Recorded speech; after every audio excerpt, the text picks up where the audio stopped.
When I stand on the edge of the world, gazing over an endless sea of forest green, dotted with towering volcanoes and granite peaks, awestruck again.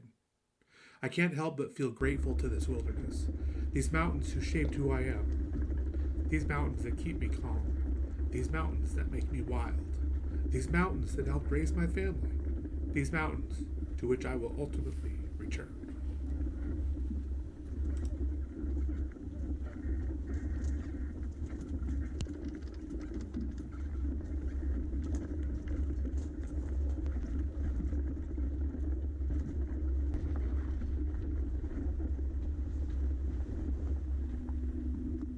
Hi, I'm Jim, and this is the Adventures of Ginger and Opus. I have quite a few videos out there. Some of them have been out for a while and have gotten quite a few views, but I'm sort of changing things up now. I'm going to go ahead and call this Season 1, Episode 1, moving forward. And if you'd like to see what I've got in store next, do me a favor, turn your phone the other direction and gently tap that subscribe button for me, and I would really appreciate that. It helps me continue to make content and get better. And as you'll note, I'm an amateur at this still. I'm doing it for fun, but I'm trying to get better every single day. So what you're looking at right now is some footage that I took on my trailer, which is a 2020 Opus Air OP2. And there'll be more features on the trailer. If you want to go back in my channel, you can look at some other sort of setup videos and so forth for the trailer. But it's an off-road trailer that comes out of Australia. It's got independent suspension with dual shocks on each wheel. Good ground clearance. It's ruggedized. It's really made for going off-road. The Jeep is a 2018 JL Unlimited Rubicon with a 2.5-inch lift and some King remote reservoir shocks. It's got a winch and all kinds of stuff. We'll go through that at some point as well and teach all about the kind of stuff that I do to outfit the rig for the kind of adventure travel that we do. Speaking of that, this is just to kind of show how the trailer works off-road. So what you've got here is the Jeep's in low range, stock geared 410 gears. The reason I left the stock gears in is because I do pull the trailer in low range a lot, and if I went down to 538 gears, these fire roads would be sort of unbearable in low range, so I'd have to put it back in high range, and that would then cause a lot more complexity, and you don't have to access to all the magic buttons and switches that the Rubicon is so famous for. So without further ado, let's go ahead and watch some of this video, watch the trailer go over these obstacles, and then we'll talk more as we get closer to camp.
as fun as it is to watch Ginger and the Opus trailer do Ginger and Opus things, the ultimate goal here of this particular section of the journey was to get to camp, which is kind of what you do with trailers. And this campsite is, I don't know, I would put it on the list of one of the best campsites for fall camping on planet Earth.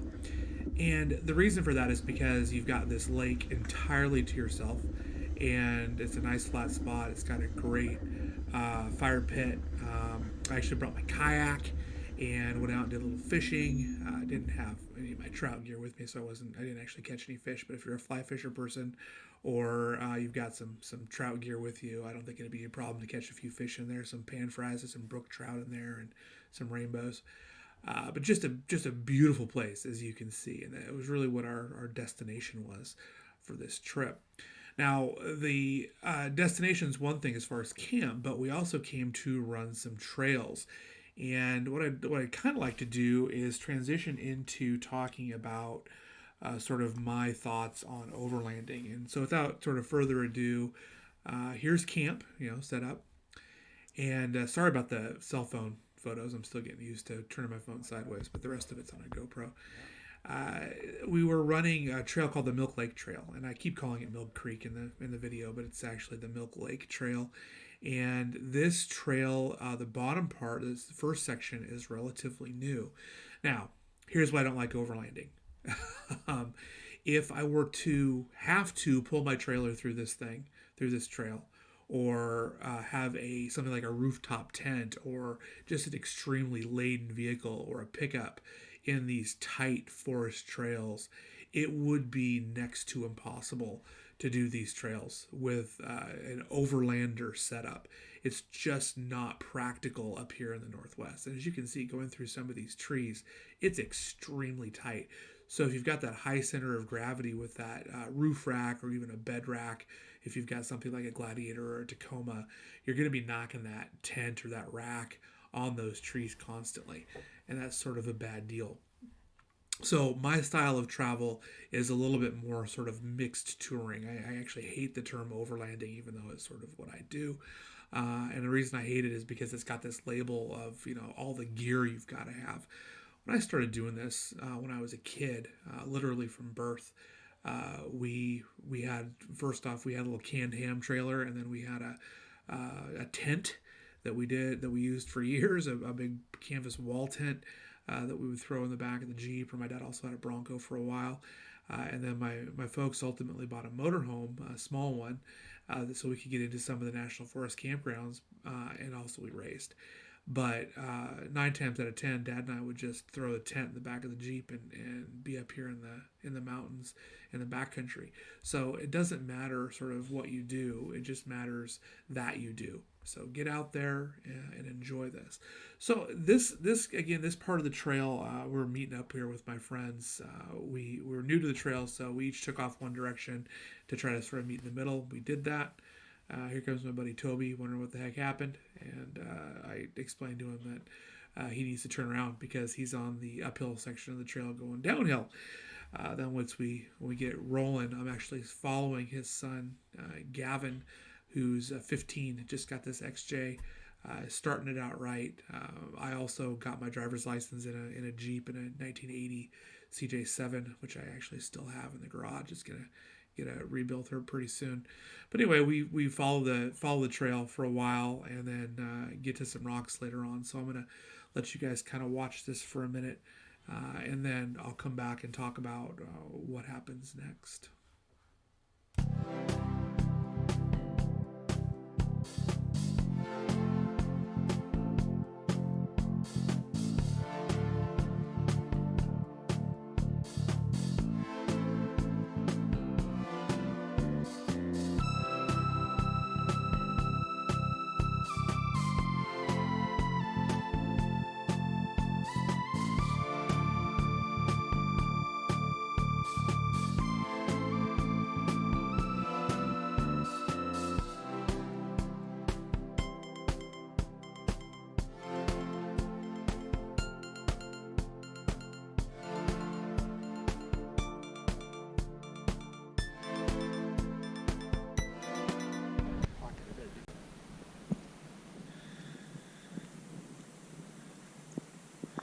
This is the intersection of Upper Woodpecker and Five Fingers Climb. Upper Woodpecker goes up this way, that's the way we're going to go.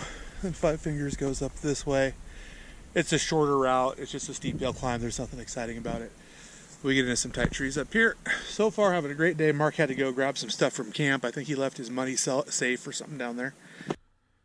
After some spectacular views from the top of the ridge, well, this happened.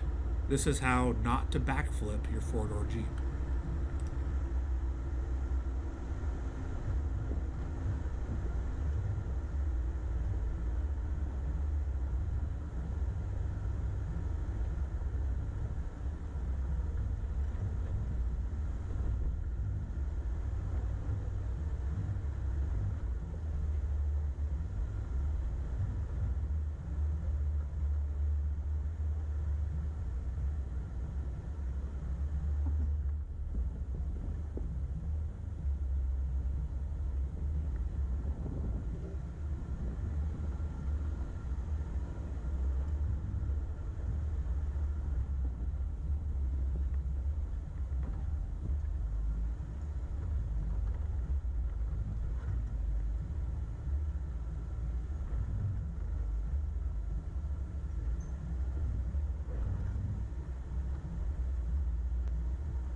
Try that with a trailer. Actually, don't tell anybody, but I have actually done this section of rocks with my trailer before, but that was my old trailer that weighed about 500 pounds, not my new trailer that weighs 3,000 pounds.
So here's the question.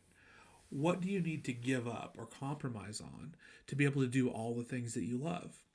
Do you have to sacrifice playing on the rocks or uh, doing long distance point to point expeditions or staying in campgrounds or even in 5-star hotels in downtown San Francisco? I think the answer to the question is you don't have to give up any of it. You just have to build in the flexibility to do what you want.